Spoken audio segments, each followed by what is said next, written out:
dalam hati kecil saya rasa berdebar jugalah.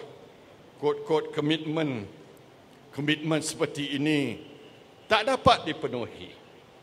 Sukacita saya menyatakan bahawa dalam tempoh 5 tahun pembinaan projek ini, tarikh sasaran tidak pernah sekalipun bertukar. Dan inilah kejayaan MRT Corp dan semua pihak. Syabas saya ucapkan. Apa yang saya berasa amat kagum, projek-projek lain ada buat sekolah lambat, buat jalan lambat, buat hospital daerah lambat. Tapi projek gergasi MRT laluan pertama ini siap mengikut jadual. Inilah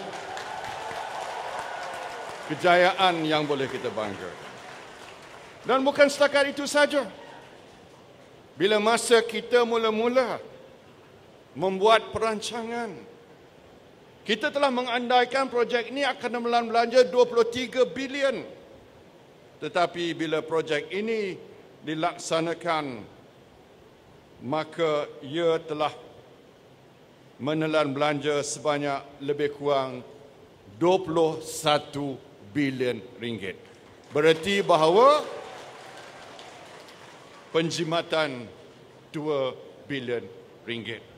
Maknanya kita boleh katakan fasa pertama projek MRT ini on time and below budget. Dia bukan on time and on budget.